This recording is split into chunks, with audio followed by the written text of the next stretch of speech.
कथा पूर्णपणे काल्पनिक असून ह्याचा सत्य घटनेशी कोणताही संबंध नाही. तसं काय आढळल्यास एक योगायोग समजावा. आयुष्यामध्ये एकदा तरी पण आपल्याला अन्यायाविरुद्ध आवाज उठवायलाच लागतो, नाहीतर ह्याचा परिणाम हा आपल्याला जन्मभर भोगायलाच लागतो. वाशी ते पनवेल, एक थरारक अनुभव. पण मित्रांनो, त्याआधी आपल्या चॅनलला सबस्क्राईब नक्की करा, बेल आयकॉन हा नक्की दाबा. रोहित, हे तुला करावंच लागेल, नाहीतर तुला आजची स्थिती माहिती आहे काय झाली. रोहितचे बॉस हे रोहितला आपल्या कामाबद्दल समजवत होते. सर, मला माहिती आहे आज खूप लोड आहे, पण तुम्ही काळजी करू नका, मी माझे सर्व काम संपवेल. रोहितने आपल्या सरांना उत्तर दिले. व्हेरी गुड, कर काम कर तुझे. असे बोलताच रोहित हा आपल्या कामात पुन्हा मग्न झाला. साधारण 6 ते 7 वाजले असतील. बरं रोहित, मी निघतो हा का, काळजी घे आणि हो, काम वेळेतच पूर्ण कर. रोहितच्या सरांनी रोहितला आदेश देत हे तिथून निघून गेले. साधारण तासाभराने ऑफिसमधले सर्व कर्मचारी हे हळूहळू करून निघू लागले. पण आज रोहितवर फार लोड होता. रोहित आपल्या कामामध्ये पूर्णपणे मग्न होता. साहेब, 9 वाजले आहेत, आज घरी जायचंय की नाही? वॉचमॅन काका हे रोहितला प्रश्न विचारतच बोलले. अहो काका, जायचं तर आहे, पण कामाचा लोड तुम्हीच बघताय ना किती आहे, मला नाही वाटतच घरी जाता येईल. असं बोलताच रोहित आपल्या कामामध्ये मग्न झाला. यावेळेला ऑफिसमध्ये फक्त 2च व्यक्ती होते, ते म्हणजे वॉचमॅन काका आणि रोहित. म्हणून वॉचमॅन काकांनी ऑफिसची पूर्ण लाईट बंद केली, फक्त रोहितच्या जवळचीच लाईट चालू ठेवली. 10:30 ते 11च्या दरम्यान रोहितला फोन आला. हां आई, बोल ना. अगं, मला माहिती आहे लोड खूप आहे, पण मी वेळेवर येईल, तू काळजी करू नको. इकडे रोहितच्या आईचा त्याला फोन होता. ती त्याला बोलत होती की बाळा, सावकाश ये आणि स्वतःची काळजी घे. हे बोलणे झाले, रोहितने फोन ठेवले आणि पुन्हा बसला. रोहित आपल्या कामामध्ये पूर्णपणे मग्न होता. सगळीकडे पूर्णपणे अंधार पसरला होता. हा आवाज ऐकताच रोहितच्या मनात धडकी भरली. खिडकीकडे बघतच तो बोलला, ए, कोण आहे रे तिकडे, कोण आहे? असं बोलूनच रोहित हा हळूहळू खिडकीपाशी जाऊ लागला. एक एक पाऊल हा पुढे करत रोहित खिडकीच्या जवळ पोचत होता. आणि पटकन रोहितने तिकडची लाईट चालू केली. रोहितने असे बघितले की तिकडचं एक फ्लॉवर प्लॉट हा हवेच्या झोक्याने खाली पडलेला आहे. रोहित खिडकीजवळ गेला तर त्याने असे पाहिले की बाहेर वारा फार मोठ्या आणि प्रचंड वेगाने पसरलेला आहे. कदाचित पाऊस चालू होणार. आणि त्याच क्षणी मागून आवाज आला, साहेब, अहो पाऊस देखील येईल आता, तुम्ही निघा. रोहित हा स्मित हास्य देतच बोलला, अहो काका, मला देखील घरी जावं वाटतंय, पण नाही जाता येणार, समजून घ्या, तुम्ही जाओ, बसा खाली. बर साहेब, वॉचमॅन काकांनी होकार दिला. रोहितची अडचण ही इकडे वाढली होती, कारण की बाहेर हा पाऊस प्रचंड वेगाने सुरू झाला होता. बहुतेक आज घरी जायचा योग नाहीच वाटतं, रोहित मनातल्या मनात स्वतःला बोलला. साधारण 12 वाजले असतील. Yes yes yes, I done it. काका, लवकर वरती या. रोहित असा का करतोय हे बघायला वॉचमॅन काका धावतच वरती आले. अहो साहेब, काय झालं? इकडे रोहित फार आनंदात होता. अहो काका, मला झालेला प्रोजेक्ट मी पूर्ण केला. माझे काम जे मला आणखीन 2 ते 3 तास लागणार होते ते मी आत्ताच पूर्ण केले आणि हे सगळं परफेक्ट आहे. चला, आता फायनली घरी जाता येईल. रोहित इकडे फार खुश झाला होता. साधारण 5 मिनिटाचं काम संपवून त्यांनी पूर्ण ऑफिस बंद केले. चला काका, निघतो मी, काळजी घ्या. जमलंच उद्या भेटू, नाहीतर आज फार थकलो आहे, शक्यता परवाच येईल. साहेब, तसंही मला असं वाटतं ट्रेन जाईल तुमची. एक काम करा, इथेच राहा, वाटलं उद्या सकाळी लवकर जावा, सुट्टी घ्या. अहो नको, मला घरी जायचं. तसंही आईचा कॉल आला होता, तीही चिडेल माझ्यावर. शेवटी रोहितने आपला हट्ट सोडला नाही आणि तो वॉचमॅन काकांचा निरोप घेऊन निघू लागला. आनंदात भर म्हणजे बाहेर पाऊस देखील थांबला होता. वॉचमॅन काका पुन्हा बोलले, साहेब आपली जरा आज काळजीच घ्या. हो हो, रोहित पुन्हा बोलला. त्या अंधाराला आपल्या मोबाईलच्या टॉर्चने चिरत रोहितचा प्रवास हा स्टेशनकडे सुरू झाला होता. रोहितचे पाय हे अगदी ओले चिंब झाले होते. काही वेळाने रोहित हा त्या स्टेशनवर पोहोचला. रोहितने जे दृश्य बघितले ते दृश्य बघताच रोहित हा जोरजोरात पळायला लागला. यार शिट, अगदी 2 मिनिटं आधी आलो असतो तर मला ही ट्रेन भेटली असते. रोहितने आपल्या गुडघ्यावर हात ठेवले आणि दम सोडतच बोलत होता, शिट यार, बहुतेक आज घरी जायचा योग नाहीच वाटतं. रोहितच्या डोळ्यात देखत ती ट्रेन ही लांब जाऊ लागली. रोहित हा निराश झाला. न कळतच जवळच्या त्या बाक्यावर बसला. नुकताच पळापळी झाल्यामुळे रोहित हा फार थकून गेला होता. आता नेक्स्ट ट्रेन कधी आहे बघू, असं बोलताच रोहित आपल्या मोबाईलमध्ये पुढची ट्रेन बघायला लागला.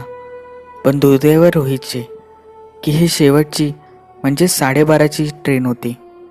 यापुढे पनवेलला जाण्यासाठी एकही ट्रेन नव्हती. शिट, खूप मोठी चूक झाली आपल्याकडनं, किती उशीर झालाय. आणि असं बोलताच रोहित आपले डोळे बंद करून त्या बाकावरच बसला. हा आवाज ऐकताच रोहितला जाग आली. अरे आत्ता कोणती ट्रेन आहे? रोहित खुश झाला. अरे वा, ही तर आपल्याच प्लॅटफॉर्मवर येते. हळूहळू ती ट्रेन जवळ येऊ लागली तसं रोहितला समजलं की ही पनवेलला जाणारी ट्रेन आहे. अरे पण मोबाईलवर काही दिलं नव्हतं. जाऊ दे ना यार, आपल्याला आपल्या घरी जायला भेटतंय, हेच खूप आहे. काही क्षणात ती ट्रेन अगदी रोहितच्या जवळ आली. ती ट्रेन थांबली आणि रोहित हा आत चढू लागला. पण आश्चर्याचं म्हणजे ती ट्रेन आल्यानंतर प्लॅटफॉर्मवरचे कुत्रे हे जोरजोरात भोकायला लागले होते. रोहितने त्यांच्याकडे दुर्लक्ष केलं आणि जाऊन आधी आपल्या बॅगेमधलं घाण कापड काढलं आणि तिकडची ओली सीट हे पुसू लागला. चला, फायनली ट्रेन भेटली. तसंही मी आता झोपणारच आहे, मला फार कंटाळा आला आहे. असं बोलताच रोहितने ही खिडकी पूर्णपणे ओपन केली. रोहितला आश्चर्य या गोष्टीचं वाटले की स्टेशन तर निर्मनुष्य होतेच, पण त्यात भर म्हणजे ही ट्रेन देखील निर्मनुष्यच वाटत होती.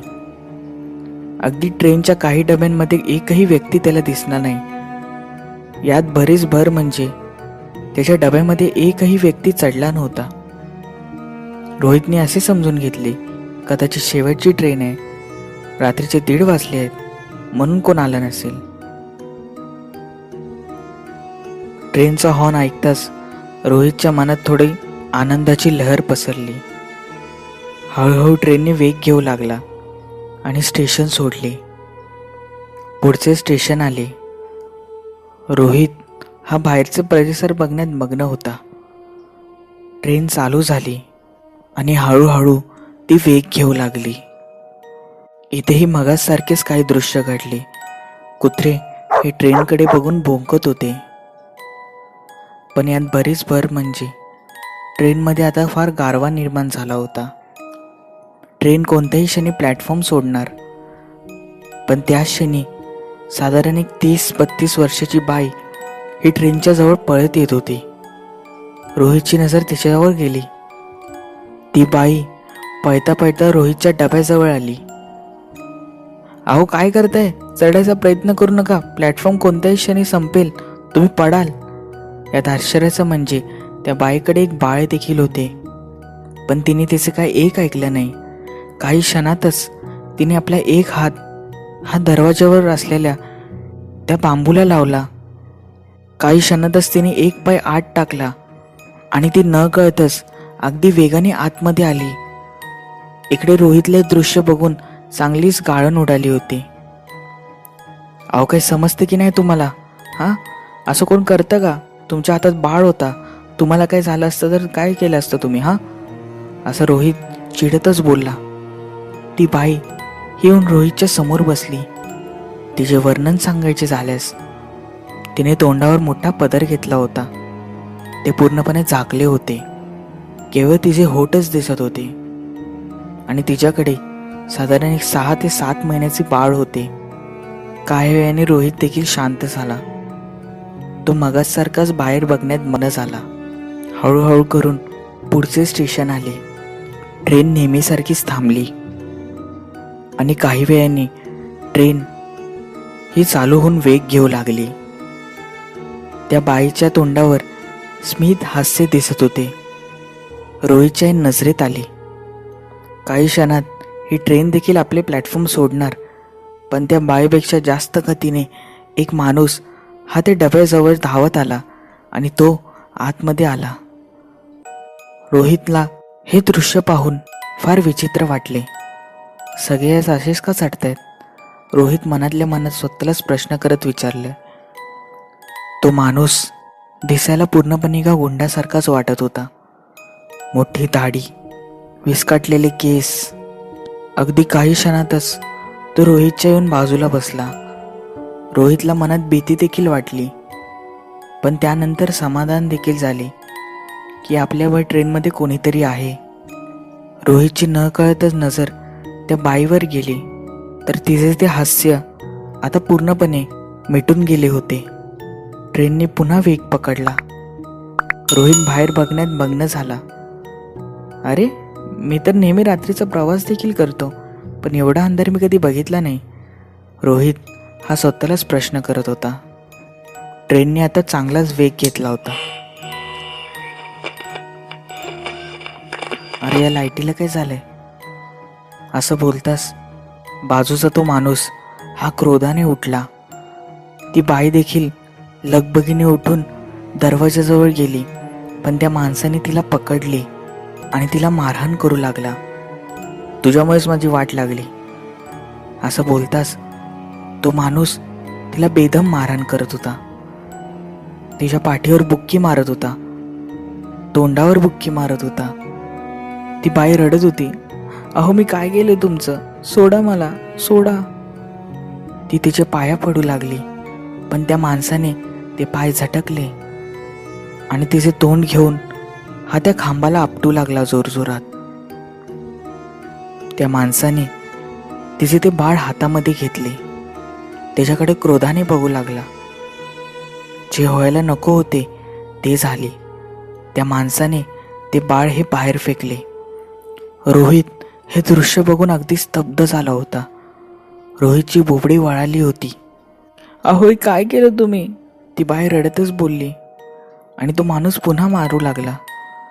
शेवटी ती बाई बोलली, कोणी आहे का? वाचवतं का मला? पण तो माणूस बोलला, तुला इथे वाचवणारं कोणी नाही. आणि असं बोलताच त्याने तिला देखील पुन्हा त्या खांबावर आपटण्यास चालू केले आणि न कळतच त्याने तिला देखील त्या ट्रेनच्या बाहेर फेकले. अगदी काही क्षणात तो स्वतः देखील ट्रेनच्या बाहेर पडला. रोहितला खात्री होती की ज्या वेगाने हे बाहेर पडले आहेत हे नक्कीच जिवंत नसणार. काय चाललंय? काय चाललंय? रोहितचे डोळे उघडले गेले आणि रोहितने बघितले की पुढचा स्टेशन आला आहे. काय? मी स्वप्न बघत होतो? अरे बापरे, हा स्टेशन तर आत्ता आलाय. कसलं भयानक स्वप्न होतं यार. रोहित स्वतःला धीर देतच बोलला. रोहितने आपल्या कपाळावरचा घाम पुसला. ती ट्रेन ठरल्याप्रमाणे पुन्हा निघाली. रोहित हा त्या स्वप्नांच्याच आठवणीत होता. प्लॅटफॉर्म संपणार आणि तीच बाई रोहितच्या डब्याकडे धावत येत होती.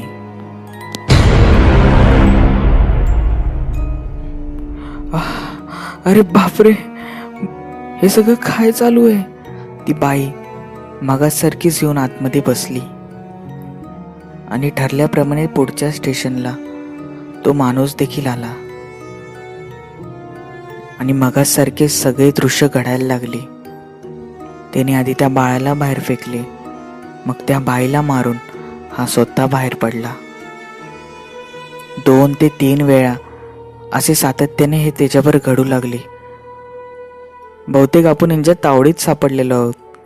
आपण यांच्या चक्रव्यूहामध्ये अडकलेलो आहोत. रोहित हा मनातल्या मनात स्वतःला बोलला. आणि रोहितने ठरवले की आपण आता इथे उठून जायचे. तो स्टेशन पुन्हा आला.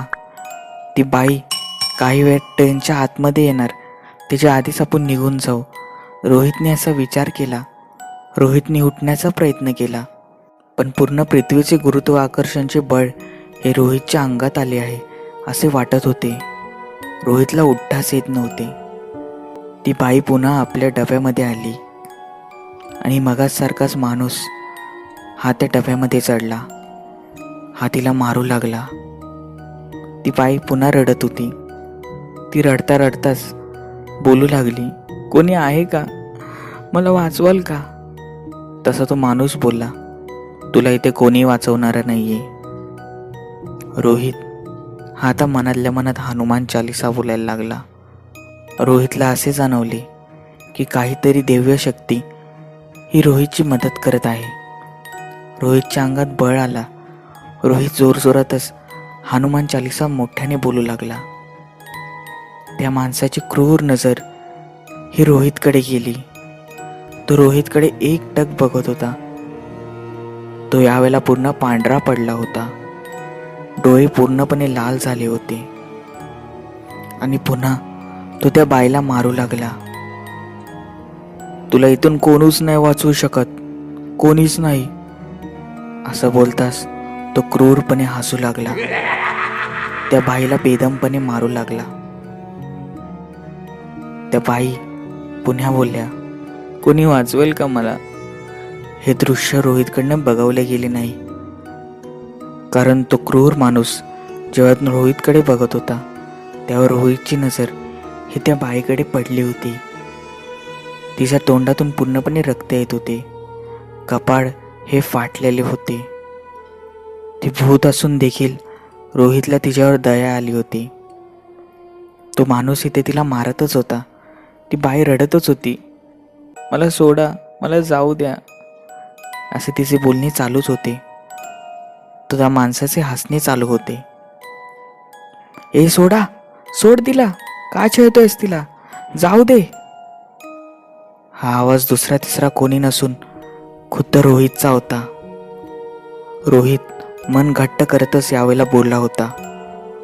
हे शब्द कानावर पडताच त्या क्रूर माणसाची नजर ही मागे वळाली आणि रोहितचे पुन्हा बोलणे चालू झाले. काय रे, काय समजतो काय स्वतःला? हा, सोड तिला, तुला असं करून काय भेटतंय, जाऊ दे तिला.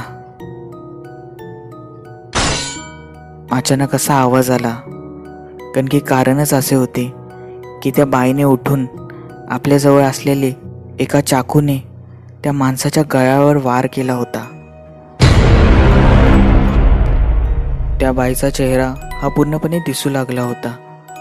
पांढरे तोंड, तोंडातून येणारे रक्त आणि सर्वात महत्त्वाचं म्हणजे डोळ्यात असलेले ते अश्रू हे आता वेगळ्याच क्रोधात भडकले होते. तो माणूस किंकाळत होता. अगदी काही क्षणात तो तिकडे खाली पडला. जसा एक बर्फ तव्यावर ठेवताच तो वितळून जातो, तसाच तो पांढरा माणूस हळूहळू करून वितळून गेला आणि तो अदृश्य झाला. त्या बाईची नजर ही रोहितकडे गेली. रोहितची तर हालत ही नाजूकच झाली होती. रोहितला मनातल्या मनात असे वाटू लागले की कदाचित ही बाई आता हिचाही जीव घेणार आहे. पण त्या बाईच्या डोळ्यात एक वेगळीच आशा दिसत होती. रोहितकडे बघून तिने एक स्मित हास्य केले. अगदी काही क्षणामध्येच ती अदृश्य झाली. रोहित हे बघून पूर्णपणे खोळंबला होता. रोहित आपल्या जागेवर तसाच बसला आणि सर्व विचार करू लागला. काही वेळात अनाउन्समेंट आली की आपण पनवेलला पोचलेले आहात. रोहित खाली उतरला, आपल्या घरी गेला. 2 दिवस चांगलाच तापाने फणफणत होता. बरा झाल्यानंतर तिने आपल्या मामाला फोन केले. मामाला घरी बोलवले आणि मामा आणि त्याच्या घरच्यांना सर्व परिस्थिती सांगितली. मामा, मला खरं खरं सांग, तू आधी याच लाईनमध्ये मोटरमॅन म्हणून कामाला होतास. तुला नक्कीच माहीत असेल इथे काय झालं होतं. मामा प्लीज मला खरं सांग काय झालंय. तसं मामा आपल्या जागेवरून उठूनच सांगू लागला.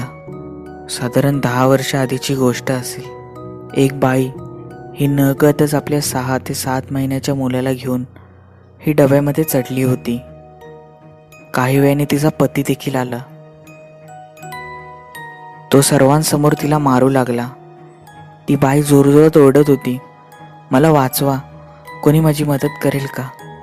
सर्वात महत्त्वाचं म्हणजे सगळ्यांनी बघायची भूमिका घेतली. कोण पुढे आलं नाही. त्या माणसाने आधी आपल्या स्वतःच्याच बाळाला संपवले, त्या बाईचे प्राण घेतले आणि नंतर स्वतःचेही प्राण दिले. मग मामा तिने मलाच का पकडलं? हे सर्व माझ्यावरच का झालं? तसा मामा बोलला की काल त्या घटनेला 10 वर्षे पूर्ण झाले होते. त्यात योगात योग म्हणजे काल अमावस्या देखील होती. ती बाई ही मनाने चांगली होती. कदाचित तिला आणि तिच्या बाळाला मुक्ती मिळवण्यासाठी तिने मुद्दामून तुझ्यावर हा खेळ खेळला. तुझ्या हातातून तिला मुक्ती मिळाली. जे काम तिला जिवंतपणे करता आलं नाही ते तिने मेल्यावर केले. जर तिने असे केले नसते तर कदाचित त्या माणसाची आत्मा न जाणे कित्येक वर्ष किंबहुना कायमची ही तिला सतवत राहिली असते. कधी कधी अन्याय होत असताना आपण वेळेतच आवाज उचलले पाहिजेत, नाहीतर याचे परिणाम आपल्याला आणि आपल्या इतर व्यक्तींना होत असे. मित्रांनो, कथा तुम्हाला कशी वाटली? आवडली असेल लाईक, नसेल आवडली डिसलाईक. चॅनलला सबस्क्राईब करायला विसरू नका. तुमचे काही असे अनुभव असतील किंवा व्हिडिओज असतील खाली दिलेल्या मेलवर नक्की पाठवा. थँक्यू.